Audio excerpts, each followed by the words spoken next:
कंठ काळा त्रिनेत्री ज्वाळा लावण्य सुंदर मस्तकी बाळा तेथून या जळ निर्मळ वाहे झुळझुळा जय देव जय देव जय देव जय देव जय श्री शंकरा आरती वाळू तुझ कर्पूर गौरा जय देव जय देव कर्पूर गौरा भोळा नयनी विशाळा अर्धांगी पार्वती सुमनांच्या माळा विभूतीचे उधळण शितिकंठ निळा तैसा शंकर शोभे उमा वेल्हाळा जय देव जय देव जय देव जय देव जय श्री शंकरा आरती वाळू तुझ कर्पूर गौरा जय देव जय देव देवी दैत्य सागर मंथन पै केले त्या माझी अवचित हलाहल उठिले एत्वा असुरपणे प्राशन केले नीळकंठ नाम प्रसिद्ध झाले जय देव जय देव जय देव जय देव जय श्री शंकरा आरती वाळू तुझ कर्पूर गौरा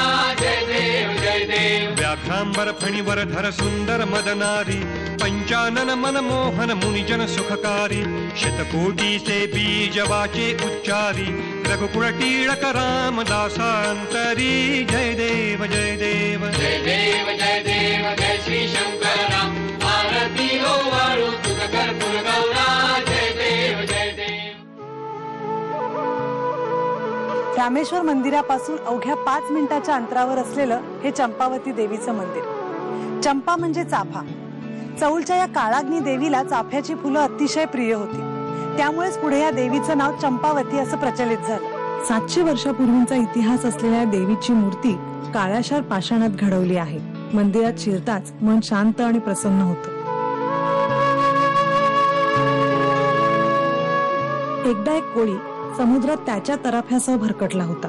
तेव्हा त्यांनी मनोभावी देवीला असा नवस सांगितला की मी जर सुखरूप परत आलो तर तुला आल्यावर 1000 चाफ्याची फुलं वाहीन.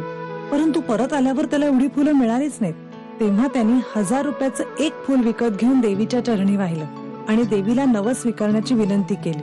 आणि आश्चर्य म्हणजे देवीनेही मान कलवून नवस स्वीकारला.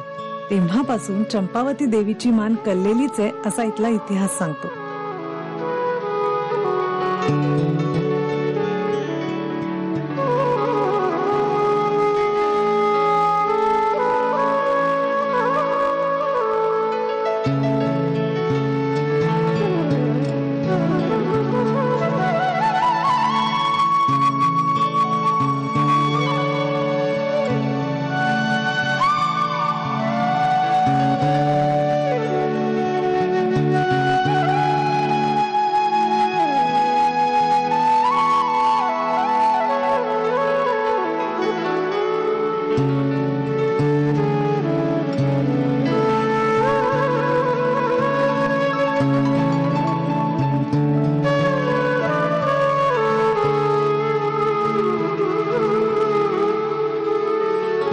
देवळातील शांत आणि प्रसन्न वातावरणामुळे मनुष्याला त्याच्या आयुष्यातील चिंतांचा विसर पडतो. परमेश्वर प्रती जर संपूर्णपणे समर्पणाची भावना असेल तर त्या चिंतेचं हरण देखील होतं. आजची आपली प्रदक्षिणा इथे संपन्न होते.